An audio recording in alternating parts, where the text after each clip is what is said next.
This has been the watch of the century, the watch of the Middle East. Do you guys know the crazy hype that went over this watch? Do you know how many people ask me every single day if this watch is for sale or not? Whether it's people in the Middle East or people from abroad.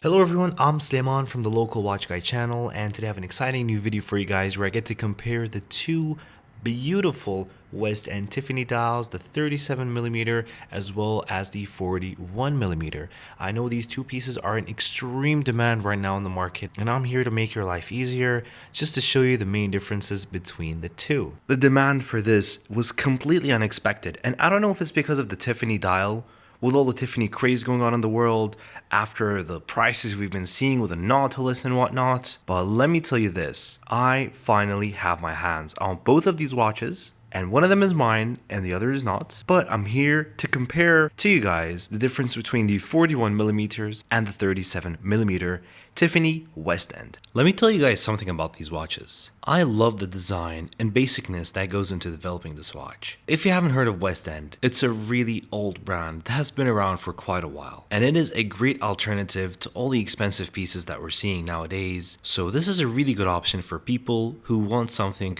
of that of a luxurious sort but cannot afford to get something like a Rolex or an Omega or a Tudor. And we don't want to limit ourselves to certain watch brands, so West End is an absolutely good option for those who are serious about wanting their wrists to look their best whilst wearing a really good quality watch. Now, these two different watches are very similar, however, they differ in price, sizing, and some minimal things. Now, I'll go over thoroughly the main differences. First of all, the one I have here in my hands is the 37mm West End Tiffany Dial. Day and date function, both of them have the exact same function, the exact same colored dial, and the exact same amount of power reserve, or manual winding, or changing the date and whatnot. One of the differences is that this has an open caseback. And you can see the beautiful movements of the West End, and that is a really cool feature of the 37mm. Second feature, or second difference of the 37mm compared to the 41mm is that it has a presidential bracelets. Now let's go ahead and bring our cloth and wipe it up, because it does seem to absorb fingerprints or thumbprints. But it is a beautiful polished bracelet and it's super comfortable on the wrist. It's not a hair puller, so this one gets a pass for me. Now, I personally love the 37mm just simply because it is the perfect and ideal size for my wrist.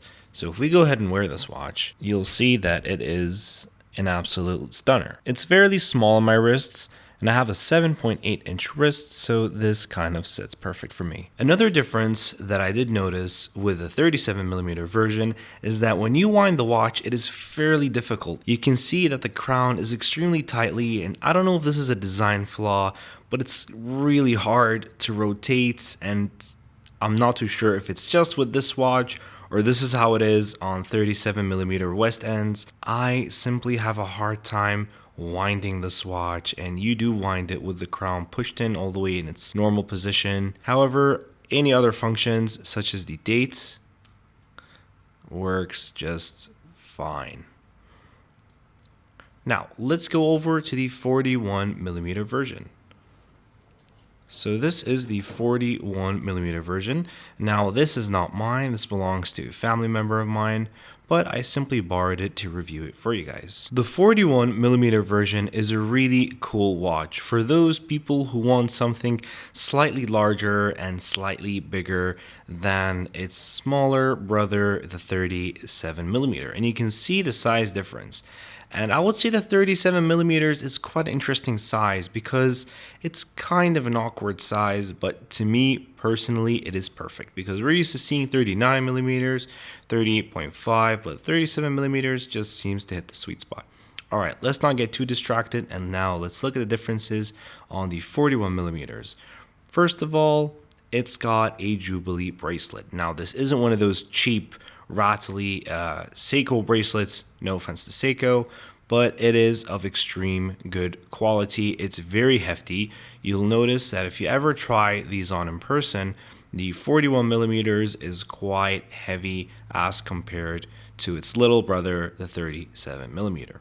And the third difference that I noticed is the winding. And I keep bringing up this issue, and you may notice that, well, they're practically the same watch, so why on earth would this have a more simpler winding feel compared to the 37 millimeter? Maybe the components on the inside are slightly different, but as you can see, this is easier to wind as compared to the 37 millimeter.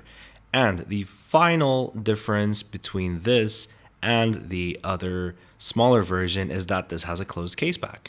As you can see, closed caseback, and you can see the sticker still on it. But yeah, you won't get to see all the open mechanisms, but all in all, it's really good quality. Everything's made out of stainless steel.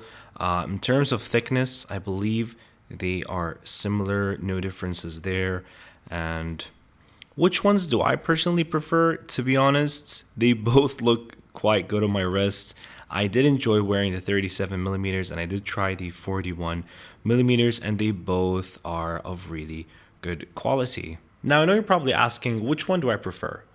I will definitely pick the 37 millimeter option, just simply because, well, it seems to be a little more comfortable for me. I do now prefer smaller sized watches as compared to bigger sized watches, just because my collection has a lot of huge timepieces. So I want something that kind of fits my day-to-day use, and I believe this one just hits the spot for me. Now, the 41 millimeter is a really beautiful piece. However, it's just a little too big for me, and it's a little too heavy. But let me just tell you, this isn't one of those cheap Jubilee bracelets. It fits absolutely amazing on the wrists. I mean, let's just be grateful for this amount of beauty and simplicity. I haven't seen a watch at this price point this beautiful. What more do you need than a day and date function and beautiful Tiffany dial and a really good quality Jubilee bracelet? If I see this from far away, I'd easily mistake this for a Rolex. I don't really want to get into the details of this watch because I already made a review and an unboxing, and I will leave a link for that video in the description box below. However, I just want to make this video to compare the two sizes, just so you guys have some sort of awareness before you decide on which one to get if you ever have a chance to get your hands on one of these beauties. One of the main key component differences is obviously the weight. So if we go ahead and put this on the scale, we'll get to see that it weighs less than that of the 41 millimeters. After placing the 37 millimeters on the scale, we'll see that it weighs 108 grams, which is not that bad for a full stainless steel watch. Now we'll go ahead and weigh the 41 millimeter, and we'll see that it weighs a whopping 135 grams.